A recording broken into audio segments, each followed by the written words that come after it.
Hello guys, welcome to the channel Prep for Interview and I am Ranveer. Today we are going to talk about data types in Java. Let's quickly start on this. Let's talk about what you are going to learn in this particular session. So we are going to talk about data types supported in Java, understand data types in details, calculate range of data types for integral data types, understand little bit about two's complement and how it is any two's complement values is being calculated, declaration and initialization of variables, and more about array data types, little bit introduction to string data type.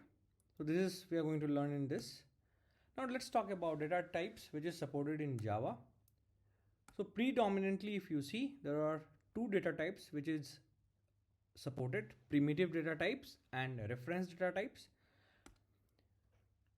Primitive data types further classified in Boolean and numeric data types. Numeric data types are again categorized into floating point data types and integral data types. Floating data types is again classified into float and double, and integral data type is further classified into 5 different types of data types called byte, short, int, long, and char. Now let's understand what is reference data types. So reference data type is nothing but data types which we are talking about references. Now we'll talk about references of what? References of class, references of an interface, and references of an array. Okay.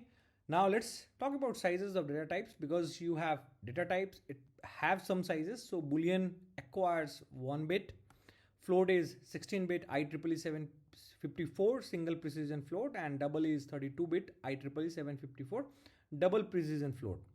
Now when talk about integral data types, byte is the data type which takes least space, and long will take most one. Char is in between, but char defines it stores the values in a very different format altogether. So byte is nothing but 8-bit signs 2's complement integer, short 16-bit signed, integer or int 32-bit signed, long is 64-bit signed 2's complement integer. Char is 16-bit unsigned Unicode character. Now let's talk about calculating the range of data types based on the bit size, because how exactly you talk about 8-bit, how much will be the range of the values it is going to store. So that's what we are going to learn in this particular thing. Now I am just taking an example of byte data type which takes around 8-bit of memory space. If you try to visualize in memory, this is how it will look like, right? Starting from 0 and reaches till 7. 0 is known as LSB, least significant bit. 7 is most significant bit.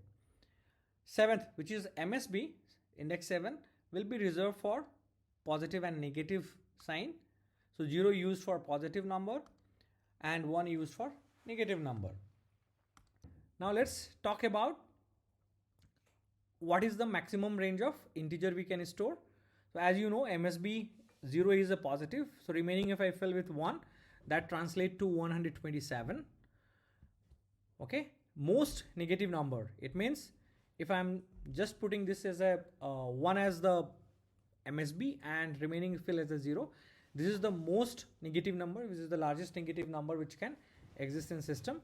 Now what is the 1's complement of this? So all 0 will be flipped to 1 and 1 will be flipped to 0, and then add plus 1 to LSB.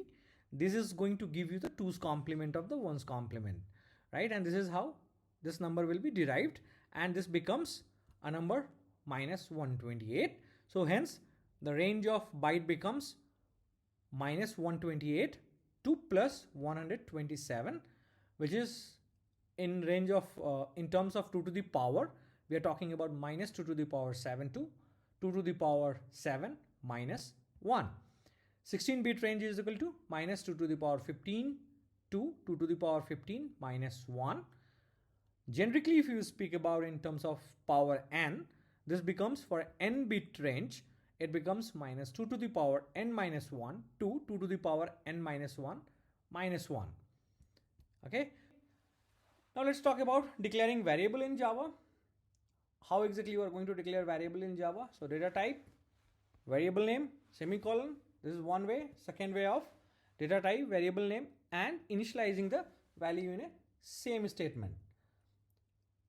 So this is an example, int counter, and int counter is equal to 1.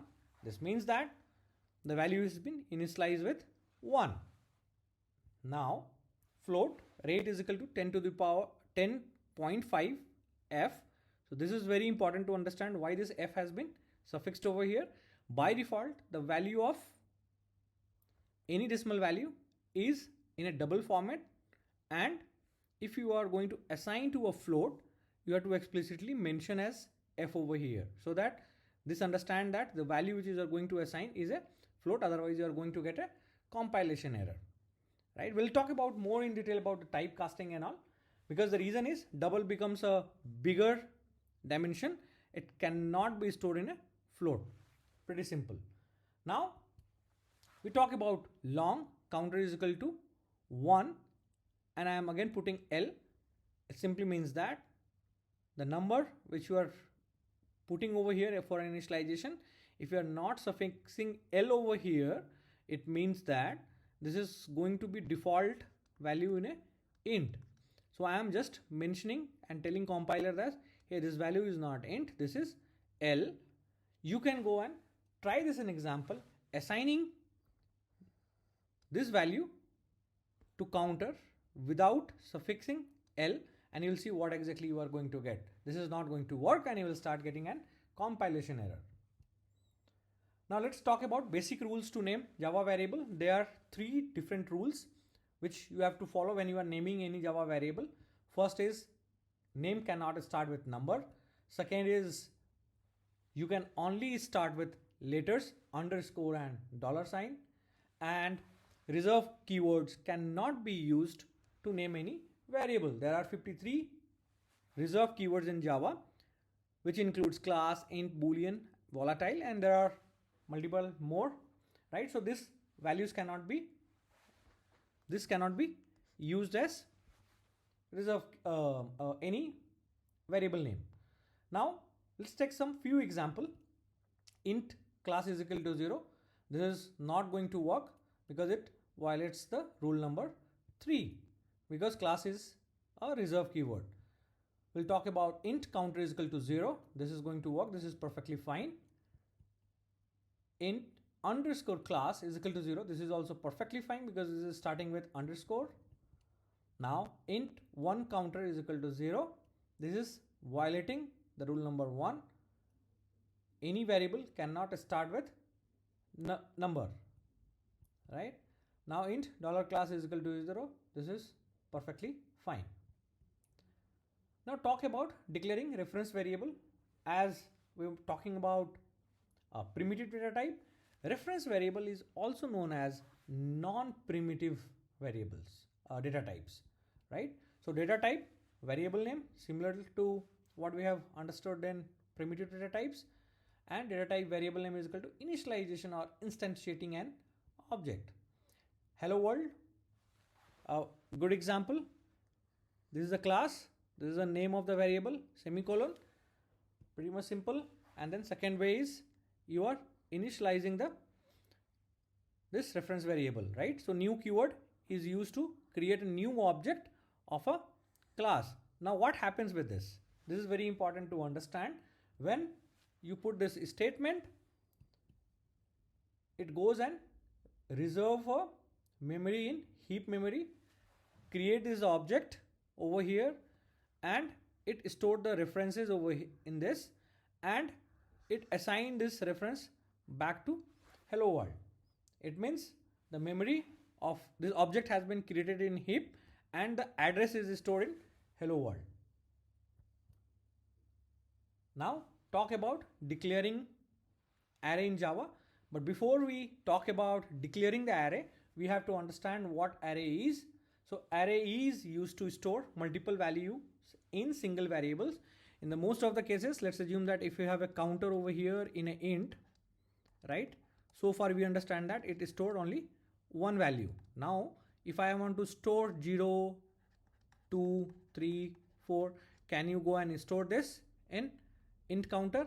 This is not possible, right? So to support this, Java has support of an array. Now array always require a contiguous block of memory. It means it will look something like this. It means if you wanted to create an array which can store around 5 values, you need to have 5 space over here, 0, 1, 2, 3, 4, 5 spaces over here. Now what will happen? It has two different parts. One is talking about index, which talks like this, 0, 1, 2, 3, 4, and then value. Whenever we talk about here, it means we are talking about value, and index is nothing but the index at which the value has been stored. Now value is completely based on the data types. It can store integer value, it can store float value, it can store any other reference variable as well, right? So you can create an array of any data types. Pretty simple. Array values can be accessed using array index, which ranges from 0 to n minus 1. So if you see here, the size of this array is 5, right? But its index is ranging from 0 to 4. Now you can go and access this array with this index values. How you are going to do this? Declaring a array in Java. Pretty simple. Data type, open bracket, close square bracket, variable name, semicolon, and similar the earlier we were talking about variable name, you can initialize and allocate the memory for the array over here. Now simply int array sign, right, and then array int array is equal to new int 5. Again, you have to understand this. The time I say new, it means it is going to create an array in heap memory, right? It try to allocate a contiguous space in heap memory, and whatever address it is going to store, mostly it refers to the first index, it take this address and store into the int array, right? Now similarly you can create a char array, you can create any other class array as well, right, which can store multiple items into item array. Now how exactly you are going to initialize this, because so far it has just allocated the memory, this still has not initialized. So you can go and initialize like this. Initialization means this is how it will look like. 0th index 1, 1th index 2, and 4 index it will be 6. Similarly, it is going to create a object array into heap space, and it is going to reference back this address to array 1. Simple. Now another way of initializing this value is directly assigning this without new, but this is going to work very similar like this only. Now let's talk about how you are going to access the values which is stored in array. So we are going to take the same example which we have taken in the previous slide, right? So this is how it will look like. 0th index, it means you have to say int array, simple int array 0, and it can range till 4. At 0 you are going to get a value of 1, and at 4 index it is value 6, right? So this is how it is going to take this. So you have to understand very clearly, if you are going to anything which is going out of range of 0 to 4, it means let's say -1 or 5 greater than 5, right? You are going to get an error, right, at runtime called array index out of bound. Array index out of bound error. So you have to understand this. This is very important to remember also. Now we'll little bit briefly discuss about string data type, right? So string is also a reference data type, right? So strings are reference data type which represents sequence of characters. By definition, each characters are stored in 16-bit unsigned Unicode character, because characters are stored in this format which we have discussed in previous slides.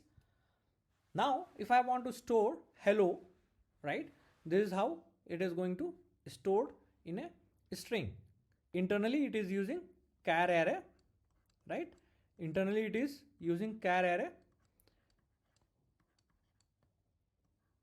This /o is called null terminator character, and for all practical purpose, the index is ranging from 0 to 4. In generic term, it is 0 to n minus 1, and this one is not directly referenced. So do not try to access this index. You are going to get an error. It is internally used by Java to make sure that the string is terminated at this index. String act as array of characters, but it is object of string class. One of the most used data type in real time. You are going to use this string. I personally feel is like most of the time you are going to use this. So very important to remember. We are going to discuss more details on this in the subsequent classes. String is immutable. It means that once you create this object or content, you cannot change the content within the variable. Let's assume that simple string str hello. Once you store this like this, you cannot change this value of hello, right? If you are creating again str is equal to hello 1, it means that this object also exists in heap, this also exists in heap. You are not changing the value, only the new reference has been created and assigned to str. You are not killing this, right? So make sure that we understand this. We'll discuss this in more detail in further classes. Okay. Now, thanks for watching Prefer Interview, and if you like this video, please subscribe to the channel.